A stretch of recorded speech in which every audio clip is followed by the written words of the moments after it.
यसु दे असिंह गवाह यसु दे।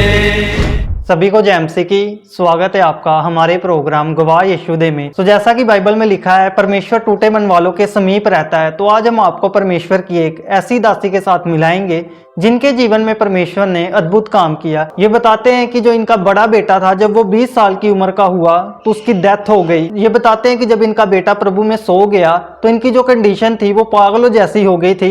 ये कब्रों में चले जाते थे उसको ढूंढने के लिए। तो आज हम इनसे जानेंगे कि कैसे प्रभु ने इनकी लाइफ को रिस्टोर किया। तो आइए हम मिलते हैं प्रभु की दासी पास्टर सपना जी के साथ। जय मसीह की पास्टर जी। जय मसीह की। पास्टर जी, स्वागत है आपका हमारे प्रोग्राम गवाह यीशु दे में। तो पास्टर जी, इससे पहले कि आप अपनी गवाही लोगों के साथ साझा करें, हम चाहते हैं कि आप दर्शकों को थोड़ा अपने बारे में इंट्रोड्यूस करें कि आप कहाँ के रहने वाले हैं और कहाँ पर रहकर आप सेवकाई कर रहे हैं। सबको जय मसीह की। हम डिस्ट्रिक्ट सांबा जम्मू से हैं और हम विजयपुर में सेवकाई कर रहे हैं। तो पास्टर जी, जैसा कि हम जानते हैं कि बिना टेस्ट के कोई टेस्ट मनी नहीं है। आपकी लाइफ में भी एक टेस्ट आया कि आपका जो बड़ा बेटा था वो प्रभु में सो गया। तो हम जानना चाहते हैं कि उसको क्या प्रॉब्लम हुई थी, क्यों वो प्रभु में सो गया। तो मेरी टेस्टमनी ये है कि मेरे 2 बेटे हैं और जो बड़ा बेटा 20 साल का था वो मेरे बर्थडे वाले दिन मेरे साथ था। वो ज़्यादा अपनी नानी के घर रहता था। जिस दिन वो आता है और उसी दिन वो मार्केट जाता है, उसका एक्सीडेंट होता है। एक्सीडेंट हुआ, उसके सिर पे चोट आ गई और उधर कुछ लड़के खड़े थे, वो ना उनको हॉस्पिटल लेके गए। तो डॉक्टरों ने ट्रीटमेंट करके घर भेज दिया। तो मैंने उनको पूछा, बेटा ये क्या हुआ? तो उन्होंने बोला कि मम्मा कुछ नहीं, थोड़ी सी लगी है, मतलब ठीक था, इतनी प्रॉब्लम भी नहीं थी। वो मेरे ही पास सोया था। मैं उसको बार बार बोल रही थी, बेटा कुछ खाना है, कुछ लेना है, तो वो नहीं उठ रहा था। मैं उसके पापा बोल रहे हैं कि इंजेक्शन लगा होगा, इसको रेस्ट वाला, उसे मत डिस्टर्ब करो। मैं फिर भी मैं जब रात के 2 बजे तो मैं उसको हिला रही थी। जब हम उसी टाइम डॉक्टर के पास लेके गए और डॉक्टर ने बोला कि इसको साइलेंट अटैक आ गया, इसको साइलेंट अटैक आया। तो मेरे लिए वो बहुत ही बड़ी घटना थी। मेरे से संभला नहीं जा रहा था, क्योंकि एक 20 साल के बेटे को खोना कोई आम बात नहीं है। लेकिन उससे पहले कि मैं परमेश्वर को जान चुकी थी, मैंने 2021 में मैंने परमेश्वर की हजूरी में जाना स्टार्ट कर दिया था।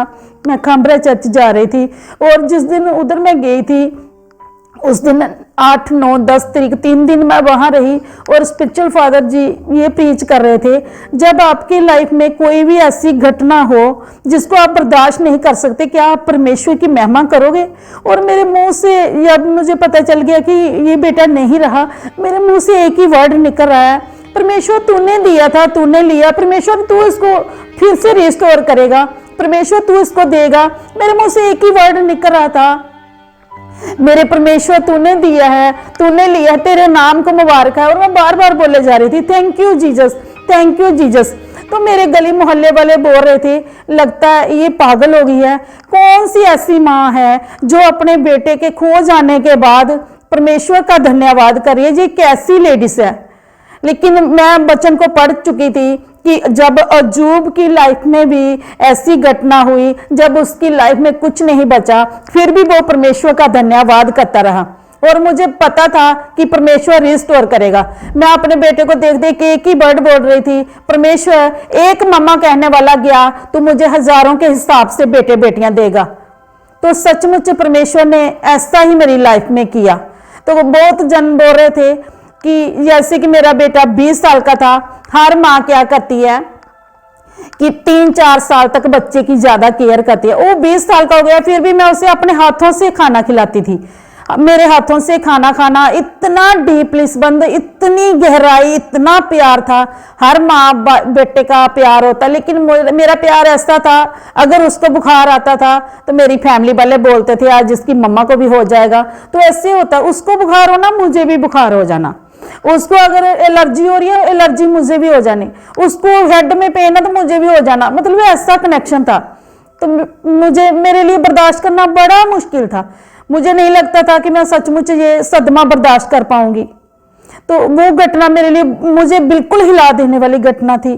तो मेरे घर वाले उसके जाने के बाद क्या कहते थे, मुझे शाम को लेके जाते थे कि चलो थोड़ा इसको घुमा के लेके आते हैं। उसकी तरह का मैं कोई भी लड़का उसके जैसे मैं कपड़े देखती थी तो मैं क्या करती थी, उसके पीछे भागने लगती थी। मैं बोलती थी नहीं आप झूठ बोल रहे हो, वो तो ठीक है वो जा रहा है। मैं उसको पकड़ने की कोशिश करती थी। अगर किसी ने घर अफसोस के लिए आना, मैंने उसके जैसे किसी के हेयर देखने, उसके बालों को हाथ लगाना, तो सभी बोलते थे ये पागल हो जाएगी। जब मैं देखती थी घर वाले सो रहे हैं, मैं कब्रिस्तानों में जाने की कोशिश करती थी। मेरे रिलेटिव मुझे ले लेके आते थे, वो बोलते थे उधर कुछ नहीं है। मैं बोलती थी नहीं आप झूठ बोल रहे हो, वो उधर सोया है, आप एक बार तो देखो, आप एक बार देखो वो उठ जाएगा। मैं ऐसे बोलती थी।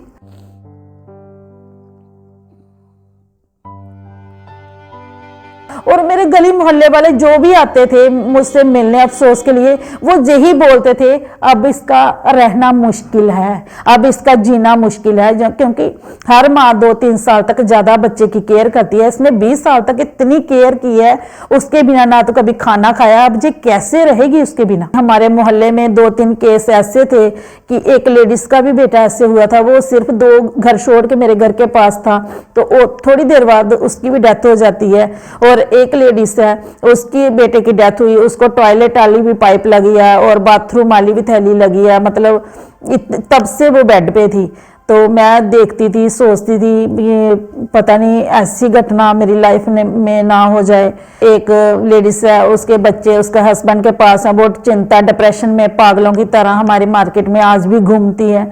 मेरा एक ही मकसद था, मैं देखती थी कि मुझे कब बाहर जाने का मौका मिले, कब मैं कब्रिस्तान की ओर जाऊं। कि मुझे ऐसे लगता था जैसे उधर उसको मिट्टी को खोदो पूटो वो जीवित होगा। मेरे मन में यही चलता था। सभी बोलते थे ये पागल हो जाएगी, सभी बोलते थे अब जे नहीं उठ पाएगी, कुछ लोग तो जे बोलते थे अब जे जी भी नहीं पाएगी ज्यादा देर तक। सो पास्टर जी, जैसा कि आप बता रहे थे कि जो आपका बच्चा था वो प्रभु में जब सो गया तो उसके बाद आपको विजन भी आया था कि आपने उसको स्वर्ग में देखा है, तो वो विजन क्या था, क्या आपने स्वर्ग में देखा, वो शेयर करें। जैसे कि बेटे के बाद मैं मतलब बहुत चिंता में डिप्रेशन में रहती थी। तो एक दिन मैं सोई थी, मतलब मैक्सिमम कोई 15-20 दिन हुए थे, तो मैं सोई थी, मैं उधर ही बेड पे सोई थी। लेकिन मेरी आत्मा क्या हुआ कि मेरी आत्मा ना मेरी बॉडी से निकल गई, मतलब मुझे परमेश्वर ना मेरी आत्मा को ना उधर ले गया स्वर्ग में। कि मुझे स्वर्ग में जब मैं जाती हूँ तो उधर मैं क्या देखती हूँ कि इतना बड़ा गोल्डन का गेट, पूरी गोल्डन मैं देख रही हूँ, ये मैं कहाँ आ गई। उधर ना मतलब जैसे परमेश्वर के हम बाइबल में पढ़ते हैं बड़े बड़े नबी नहीं होते, वो है उधर खड़े। तो मैं रोए जा रही हूँ, वो बोलते हैं आप कहाँ जा रहे हो। मैंने बोला मैंने अंदर जाना। बोलते हैं अंदर क्या, आपको नहीं बुलाया, यहाँ आपका कोई काम नहीं है। मैंने बोला नहीं मैंने जाना, मुझे लगता कि मेरा बेटा इधर ही है। तो जब मुझे ऐसा लगा जैसे कोई बाइबल में हम पढ़ते हैं जैसे इब्राहिम, वो मतलब उसी के जैसी शक्ल, उसी के जैसा पहरावा, जैसे हम बाइबल में पढ़ते हैं ना, वो पहले पोशाक डालते थे लंबी वाली, पहले बड़ी बड़ी दाढ़ी होती थी वैसे। तो उन्होंने जब मेरी ओर देखा तो उन्होंने बोला कि इनको अंदर जाने दो। जब मैं अंदर जाती हूँ तो मैं देख रही हूँ इतनी हैरान भी, इतनी खूबसूरत जगह मैंने कभी नहीं देखी, ये मैं कहाँ आ गई हूँ।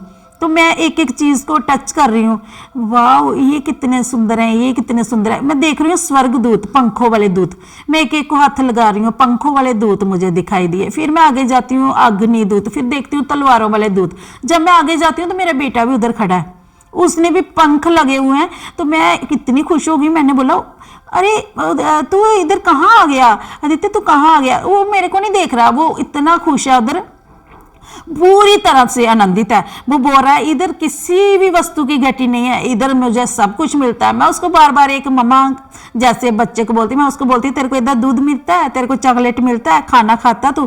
तो वो जो स्वर्गदूत है उनके साथ मगन है, वो बोल रहा है इधर मुझे सब कुछ मिलता है, इधर मुझे किसी वस्तु की घटी नहीं है, इधर मुझे सब कुछ मिलता है, मैं बहुत आनंदित हूँ। तो जब मैंने देखा ये इतना खुश है, ये इतना खुश है, उसी टाइम परमेश्वर के स्वर्गदूत आते हैं और मुझे बोलते हैं अभी आप जाओ। तो जब मैं आंखें खोलती हूँ तो फिर मैंने अपने आप को बेड के ऊपर पाया। उसी टाइम मैंने प्रेयर की कि परमेश्वर ये तेरी योजना है कि तूने मुझे स्वर्ग दिखाया कि मैं मजबूत हो सकूं और स्ट्रोंग बन सकूं। मैं जान गई कि अब परमेश्वर की प्लानिंग मेरे लिए बड़ी है कोई। अगर मैं रो रही हूँ, अगर मैं इतनी डिप्रेस्ड हूँ, तो परमेश्वर का आत्मा मुझे स्वर्ग में ले गया, उधर मुझे मेरा बेटा दिखाई दिया, इसका मतलब परमेश्वर की बड़ी योजना। तो मैंने टूटने की बजाय मतलब मैं स्ट्रोंग होने लगी, थोड़ी थोड़ी स्ट्रोंग होते होते स्ट्रोंग बनती गई। तो फिर नेक्स्ट विजन मुझे क्या आता है, मैं जा रही हूँ कहीं तो पीछे मुझे बेटा दिखाई देता है, आगे मेरे स्पिरिचुअल फादर दिखाई देते हैं।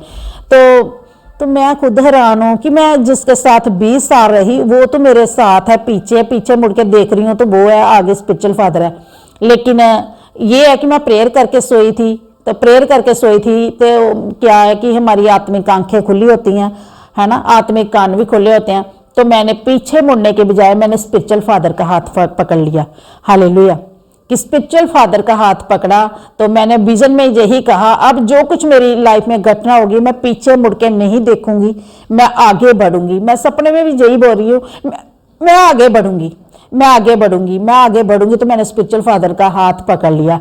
तो स्पिरिचुअल फादर बोलते हैं डोंट वेरी, सपने में ये बोलते हैं। तो जैसे कि बेटे के बाद मैं कब्रिस्तानों में मतलब दौड़ दौड़ के भाग के जा रही थी, मेरे रिलेटिव मुझे लेके आते थे, अगर रास्ते में मुझे शाम को जैसे बाहर लेके घर वाले लेके जाते थे थोड़ा घुमाने, डॉक्टरों ने बोला था कि इवनिंग टाइम थोड़ा बाहर निकाला करो, उसके जैसा कोई लड़का देखना, किसी के वैसे कपड़े देखने उसके पीछे भागना, उसके जैसे बाल देखने उसको अपना बेटा समझना। मेरी हालत बिल्कुल पागलों जैसी हो चुकी थी। फिर जब परमेश्वर ने मुझे स्वर्ग दिखाया, मैं सोई थी, मुझे स्वर्ग में ले गया, उसके बाद मुझे विश्वास हो गया कि परमेश्वर है और परमेश्वर मुझे चेंज भी करेगा, परमेश्वर मुझे स्ट्रॉन्ग करेगा, परमेश्वर की कोई योजना मेरे लिए बड़ी है। तभी परमेश्वर ने मुझे स्वर्ग में दिखाया। तो पास्टर जी, जब प्रभु किसी को तोड़ता है तो वो उसे इसलिए नहीं तोड़ता कि उसको खत्म कर दे, उसको नष्ट कर दे, क्योंकि बाइबल में भी हम देखते हैं कि जब प्रभु ने रोटियों को तोड़ा तो वो रोटियां खत्म नहीं हुई बल्कि वो बढ़ी। तो प्रभु ने जब आपको तोड़ा तो फिर प्रभु ने आपको कैसे बढ़ाया, कैसे आपको बच्चे की ब्लेसिंग मिली, कैसे आपको पता चला कि प्रभु ने आपको एक दासी होने के लिए चुना? इस घटना के बाद मेरे घर वाले, फैमिली वाले इतना विरोध करते थे कि उन्होंने बोला कि बिल्कुल भी आपने बाहर नहीं जाना, अगर आप चर्च का नाम भी लिया तो आपकी टांगे तोड़ देंगे, आपके गिट्टे पन देंगे, मतलब ऐसे बोलते थे। कि मेरा ससुर एक डंडा लेके बैठ जाता था, क्योंकि उनको मन को भी बहुत चोट लगी थी। वो बोलता था कि चर्च जाना ही नहीं है। ऊपर मेरा ये विश्वास था कि जो कुछ मिलेगा वो देगा ही परमेश्वर, क्योंकि परमेश्वर के वचन में लिखा है विश्वास करने वालों के लिए सब कुछ हो सकता है। और ये वर्ड मेरे मन में रहता था कि मैं विश्वास करूंगी तो परमेश्वर मुझे रिस्टोर करेगा। परमेश्वर ने अजूब को भी रिस्टोर किया, उसको भी सब कुछ दिया, परमेश्वर मुझे भी देगा। तो जैसे कि बेटे के जाने के बाद मुझे विजन में मेरा बेटा आता है तो वो बोलता है कि मम्मा मम्मा आप चर्च में जाओ। तो मैं बोली चर्च में? मुझे घर वाले इधर उधर नहीं जाने दे रहे, इतनी दूर जलंधर चर्च में मैं कैसे जाऊं? बोलता मम्मा आप चर्च में जाओ, आपको ना आपके स्पिरिचुअल फादर ने बुलाया। मैंने बोला अच्छा। वो मुझे ना सपने में विजन में एक मतलब वो ले हैंड वाला फॉर्म होता वो दे के गया मुझे। तो मैं सचमुच उसी टाइम उठी तो मैंने प्रेयर की, मैंने अपनी फैमिली से बोला कि मैं जाऊंगी खामरा चर्च, मैंने जाना, बस मैंने जाना। तो घर वाले बोल रहे हैं आप कोई भी उसके जैसा लड़का देखते हो, हेयर स्टाइल देखते हो, आप तो उसके पीछे भाग जाते हो, उधर इतनी पब्लिक में आप गुमोगे तो फिर। तो मैंने बोला नहीं मुझे नहीं पता, मुझे मेरे बेटे ने वो दिया, उन्होंने बोला कि ले है ना, मैंने जाना ही जाना। तो सचमुच जब मैं जाती हूँ तो स्पिरिचुअल फादर क्या कर रहे हैं, प्रीच कर रहे हैं, मैं आगे खड़ी हूँ तो स्पिरिचुअल फादर मेरे पास आ जाते हैं और मेरे सिर के ऊपर हाथ रख के प्रेयर करते हैं। तो मैं इतना रो जा रही हूँ, ये क्या, ये तो मैंने सपने में देखा था, ये तो सचमुच मेरे लिए हैंड हो गया। और स्पिरिचुअल फादर मेरे सिर के ऊपर हाथ रख के प्रेयर कर रहे हैं। मैं रो के बोल रही हूँ पापा जी ऐसे हुआ है, मेरे 2 बेटे थे, एक परमेश्वर में बड़ा सो गया, आप प्रेयर करो मेरी फैमिली कंप्लीट हो जाए। तो स्पिरिचुअल फादर ने मेरी बैली को टच किया, मैंने रिसीव किया। उसके बाद क्या होता है कि जैसे मैं घर में आती हूँ मेरे स्पिरिचुअल मदर लगातार मेरे विजन में आ रहे हैं और अपने बच्चों के कपड़े दे रहे हैं, सिस्टर सोफिया ब्रदर जिर्मिया के कपड़े दे रहे हैं। तो मैं बोल रही हूँ कि मम्मा जी ये तो कपड़े सिस्टर सोफिया के है ना? तो मम्मा बोल रही है अब इनको टाइट अब जे आपके काम आएंगे। और मम्मा जी भी बोल रहे हैं कि हमें भी इस बात का बहुत दुख है, हमें पता है। तो मैंने सेम क्या किया, मैंने सेम मार्केट में मतलब सेम लाइट ब्लू कलर जैसा मम्मा ने दिया था, मैंने सेम उसी कलर का ड्रेस खरीदा। तब ना डिलीवरेंस वीक चल रहे थे, 2023 में डिलीवरेंस वीक चल रहे थे। मैं रेगुलर लेके जाती रही। मैं जब भी प्रेयर होती थी मैंने एक भी मतलब वीक मिस नहीं किया। मैं उन कपड़ों के ऊपर हाथ रख के प्रेयर करती रही भी, मतलब जब भी जाती थी, जब भी स्पिरिचुअल फादर प्रेयर करते थे मैं उन कपड़ों के ऊपर करती थी प्रेयर। तो सचमुच जब परमेश्वर ने बेबी गर्ल के साथ ब्लेस किया, जब वो गॉड गिफ्ट मुझे मिला, तो मैंने वही कपड़े उसके ऊपर अप्लाई किए। तो पास्टर जी, जैसे कि प्रभु यीशु मसीह ने आपको बेटी के साथ ब्लेस किया, वो आप बता रहे हैं कि वो बेटी की शक्ल जो है वो सेम आपके बेटे की जैसी ही है, सेम टू सेम। वो प्रभु ने आपको जो खोया था आपने, वो प्रभु ने आपको फिर से रिस्टोर आपको कर दिया। तो पास्टर जी, फिर आपको ये कैसे पता चला कि प्रभु ने आपको एक दासी होने के लिए चुना है? क्योंकि क्रिश्चियनिटी में काफी लोग ये भी विरोध करते हैं कि जो लेडीज है, जो औरतें हैं, वो प्रभु यीशु मसीह का प्रचार नहीं कर सकती। तो फिर आपको ये कैसे पता चला कि प्रभु ने आपको एक दासी होने के लिए चुना है? मेरा विश्वास इतना बढ़ गया जब परमेश्वर ने मुझे गॉड गिफ्ट बेबी गर्ल के साथ ब्लेस किया, इतना फेथ बढ़ गया कि मैं अब टस से मस्त होने वाली नहीं थी। मैं रेगुलर फास्टिंग में चलेगी। मैंने लोगों से टोटल मिलना बंद कर दिया था। मैं फास्टिंग में रहने लगी और मैं लगातार 3 मंथ तक फास्टिंग में रही। मतलब अक्टूबर, नवंबर, दिसंबर लगातार फास्टिंग में हूँ। मेरी बॉडी में इतनी वीकनेस हो गई कि एक तो बेबी छोटी है और ऊपर से फास्टिंग परमेश्वर मुझसे करवाया जा रहा है, नहीं कर रही तो मुझे चैन ही नहीं आ रहा। फास्टिंग करे जा रही हूँ। मैं किसी परमेश्वर के दास को बोल रही हूँ कि पास्टर जी, अब फास्टिंग कर करके मेरी बॉडी इतनी वीक हो गई है कि मैं आगे कर नहीं पाऊंगी। और वो परमेश्वर का दास मुझे बोलता है कि इसका मतलब है तेरे लिए कोई प्लानिंग बड़ी है, जो इतनी फास्टिंग कर रहा है तो मत तोड़ना, तो आप करते जाओ रेगुलर। तो फिर जब मैं 30 जनवरी 2024 को अपनी बेबी गर्ल को लेके मैं जाती हूँ, चर्च में जाती हूँ, तो जो हमारे स्पिरिचुअल फादर है, जब ले हैंड मेरे सिर के ऊपर किया तो मैं आगे चल गई। स्पिरिचुअल फादर ने मुझे देखा और मेरी बाजू पकड़ के पीछे खींचा और बोला कि आप क्यों रो रहे हो? तो मैंने यही बोला, पापा जी, आपने जब मेरा बड़ा बेटा परमेश्वर में सोया था, आपने प्रेयर की थी तो जे मुझे गॉड गिफ्ट मिला। तो पापा ने मेरी बेबी गर्ल को अपने हाथों में लिया और मुझे वर्ड दिए कि परमेश्वर सब कुछ जानता है और परमेश्वर तेरी केयर करता है, परमेश्वर सब कुछ पूरा करेगा। और मैं सोच रही थी कि मैंने फास्टिंग आज बंद कर देनी है, मैं हफ्ते में 1-2 ही फास्टिंग करूंगी। तो परमेश्वर का दास बोलते हैं मेरे स्पिरिचुअल फादर कि आप लगातार फास्टिंग करते रहो, लगातार प्रेयर करते रहो। तो उसी टाइम मैंने उन वर्डों को रिसीव किया और परमेश्वर के दास ने सबसे बढ़ के ये बोला कि परमेश्वर मेरा इंतजार कर रहे हैं, बोला कि तेरा इंतजार कर रहे हैं। तो मैं बोल रही हूँ मेरा इंतजार कर रहे हैं। मैंने रिसीव किया उन वर्डों को, तो मैं उधर ही बैठ के रिसीव करती रही और मैं इतनी आत्मा से भर गई। तो बाद में मुझे टीम बताती है, जो मेरे स्पिरिचुअल पेरेंट्स की टीम है, वो बताते हैं कि आपकी योजना बड़ी है। तो मैं बोलती हूँ कि हाँ योजना बड़ी है, तो मेरा इंतजार क्यों कर रहे हैं परमेश्वर? वो बोलते हैं कि आप सोचो कि अगर प्रधानमंत्री आपको बुला रहा है, वो किस काम के लिए बुला रहा होगा, तो आपको इतनी खुशी होगी। आपका तो इंतजार परमेश्वर कर रहा है, परमेश्वर इंतजार कर रहा है, जो प्रधानों का प्रधान है, जो पूरी सृष्टि का मालिक है, जो जमीन आसमान को बनाने वाला है, जो कहता है कि उजाला हो जाए तो हो जाता है। आपका इंतजार वो कर रहे हैं। तो आपकी योजना, आपको प्रभु ने अपने कामों के लिए चुना है। हालेलुया। उसके बाद मैं क्या करती हूँ कि मेरी फास्टिंग लगातार चलती रही।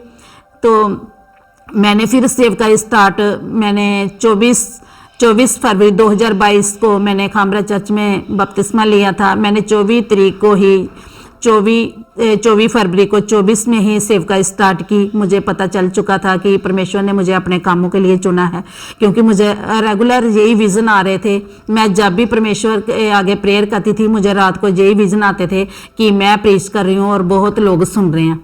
तो मैं नहीं समझ पा रही थी ये क्या, ये मैं इतनी टूटी हुई हूँ, मतलब मुझे परमेश्वर कैसे इस्तेमाल करेगा। और शायद जो ज़्यादा पढ़े लिखे होते हैं उनको यूज़ करता है, शायद मुझे परमेश्वर ने मतलब कैसे यूज़ करेगा। इसको बोलने के लिए टैलेंट भी होना चाहिए, पढ़ाई लिखाई ज़्यादा होना चाहिए। मैं तो एक आम लेडी हूँ, है ना। तो मैं ये सोचती थी। तो सचमुच जैसे सेवकाई को मैं 24 फरवरी को मैंने सेवकाई को स्टार्ट किया, तो मैंने बहुत लोगों को इनवाइट किया, कोई नहीं आया। कोई नहीं आया। और मैं, मेरा पति, छोटी सी बेटी है 1 साल की वो है, और मेरा बेटा छोटा, हम बैठे हैं प्रेयर में। तो जब प्रेयर करके हटे तो मैंने यही बोला, थैंक यू जीसस, हालेलुया। और जो लोग बोलते हैं कि लेडीज सेवकाई कर सकते हैं या नहीं कर सकते, मैं यही कहना चाहूंगी कि सबसे पहले मरियम मगदलीनी ही सुसमाचार लेके आई। सबसे पहले समाचार को फैलाने वाली, प्रभु के मैसेज को लेके आने वाली एक लेडीज थी, और प्रभु यीशु को जन्म देने वाली भी एक लेडीज थी। और परमेश्वर हमें अपने कामों के लिए यूज कर रहा है। कहीं भी बाइबल में जिक्र नहीं है कि लेडीज नहीं प्रचार कर सकती, लेडीज सारे काम कर सकती है, क्योंकि एक लेडीज जो हमारे प्रभु यीशु को जन्म दे सकती है, तो लेडीज काम क्यों नहीं कर सकती, प्रभु के कर सकती है। बेटा जब परमेश्वर में सोया तो जहाँ पे बेटे की बॉडी रखी थी ना, उधर मैं रो के एक ही बात बोल रही थी, परमेश्वर तूने दिया था, तूने ले लिया। अब परमेश्वर पता क्या होगा, इधर तेरे कामों को करूंगी, इधर ही आके लोग टेस्टमनी को देंगे, सूखे गर्भ वाले आएंगे और हरे भरे होके जाएंगे। मेरे परमेश्वर, जो भी सूखा गर्भ वाला आएगा वो हरा भरा होके जाएगा, क्योंकि मैंने अपने पेट का बेस्ट दे के परमेश्वर का धन्यवाद किया था। तो सचमुच जब से सेवका स्टार्ट किया, ऐसे ही केस आ रहे हैं। तो पास्टर जी, जो बहनें अभी हमें देख रही हैं, जो दुख परेशानी में हैं क्योंकि उनके बेबी नहीं हो रहा, क्योंकि काफ़ी लोग ये भी करते हैं कि अगर किसी बहन के बेबी ना हो तो वो उन बहनों को अपने बच्चों के पास भी नहीं जाने देते। वो कहते हैं कि इसका साया हमारे बच्चे पर ना पड़ जाए, ऐसी ऐसी बातें उनको सुननी पड़ती है। तो जो बहनें अभी दुख में हैं, परेशानी में हैं, जिनको अभी बेबी ब्लेसिंग नहीं मिल रही, आपने प्रभु यीशु मसीह से बेबी को हासिल किया है, तो आप उन बहनों को क्या मैसेज देना चाहोगे? जिन बहनों के बेबी नहीं है, मैं उनको यही कहना चाहूंगी कि जैसे कि वचन में लिखा है, जो हन्ना थी वो रोती रही, गिड़गिड़ाती रही, तब तक कोई काम नहीं हुआ जब तक उसने अपना फेद परमेश्वर के ऊपर प्रकट नहीं किया। जैसे उसने परमेश्वर की हजूरी में जाके मनन किया, परमेश्वर जो तू मुझे बेबी देगा उसे मैं तेरे कामों के लिए दे दूंगी। परमेश्वर ने उनके फेद को देखा, उनको विश्वास किया, और परमेश्वर ने उन्हें शामुएल के साथ ब्लेस किया। उसके बाद और भी बेटे बेटियों के साथ ब्लेस किया। इसी तरह अगर हम पढ़ें, हन्ना की स्टोरी को पढ़ें, तो हन्ना इतनी रोती थी, रोती रही, अपने पति को बोलती रही कि मेरा बेबी नहीं है। तो उसका पति बोलता है कि तेरा बेबी नहीं है, परमेश्वर ने तेरी कुख को बंद किया है, तो मैं क्या करूं? क्योंकि परमेश्वर को रोना नहीं हिला सकता। जितना मर्जी रो लो, परमेश्वर को वो नहीं हिला सकता। परमेश्वर को हिलाता है तो आपका विश्वास ही हिलाता है। जब उसने विश्वास किया, जब उसने मनन किया परमेश्वर की हजूरी में जाके कि परमेश्वर जो तू मुझे बेटा बेटी, जो तू मुझे गर्भ का फल देगा, मैं तेरे भवन में तेरे कामों के लिए दे दूंगी। परमेश्वर ने उसके फेद को देखा, विश्वास को देखा, और परमेश्वर ने उसे शामुएल के साथ ब्लेस किया। सेम मेरी लाइफ में भी यही घटना हुई कि मैंने परमेश्वर में आगे बढ़ गई।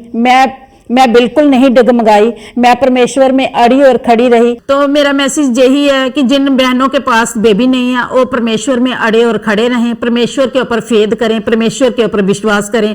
परमेश्वर सब कुछ करने का सामर्थ्य रखता है। पास्टर जी, आपने अपनी गवाही को हमारे साथ साझा करा, इसके लिए पूरी गवाही यीशु की टीम आपका दिल से धन्यवाद करती है। जय एमसी की पास्टर जी। जय एमसी। तो अभी आपने पास्टर सपना जी की टेस्टमनी को सुना, तो आज आपने जाना कि बिना टेस्ट के कोई टेस्टमनी नहीं है। अगर आपकी लाइफ में भी कोई टेस्ट चल रहा है, कोई परेशानी चल रही है, तो मैं आपको यही कहना चाहूँगा कि अड़े और खड़े रहें, परमेश्वर रास्ता खुद ब खुद बना देगा। तो मेरा विश्वास है ये गवाही आपके जीवनों में फल लेकर आएगी। जिन बहनों के बेबी नहीं है, आप उन बहनों के साथ इस टेस्टमनी को शेयर करें ताकि उनका भी विश्वास प्रभु पर और मजबूत हो और वो प्रभु से अपनी ब्लेसिंग को ले सके। सभी को जय मसीह की। तो मेरे प्रिय भाई बहनों, अभी आपने एक बहुत बड़ी अद्भुत गवाही को सुना। तो मेरा विश्वास है परमेश्वर इस गवाही के द्वारा आपके जीवनों में 100 गुना फलों को लेकर आएगा। आप इस टेस्टमनी को अपने दोस्तों के साथ, फैमिली मेंबर्स के साथ शेयर ज़रूर करें ताकि वो भी जान सके कि परमेश्वर कैसे लोगों के जीवन में काम कर रहा है। मेरा विश्वास है परमेश्वर इस गवाही को सुनने के बाद आपके जीवनों को सेम नहीं रहने देगा। आप हमारे चैनल गवाह यीशु दे को सब्सक्राइब कर लें ताकि आने वाले दिनों में आप परमेश्वर के और गवाहों के साथ मिल सके। अगर आप भी अपनी टेस्टमनी हमारे साथ शेयर करना चाहते हैं तो नीचे आपको एक ईमेल आईडी दिखाई दे रही होगी, आप उस ईमेल पर अपनी डिटेल शेयर कर दें, हम आपके साथ कांटेक्ट ज़रूर करेंगे। मेरा विश्वास है परमेश्वर आपके जीवनों को सेम नहीं रहने देगा। God bless you all. सभी को जय मसीह की। ਅਸੀਂ ਯਿਸੂ ਦੇ ਅਸੀਂ ਹਾਂ ਗਵਾਹ यसुदेव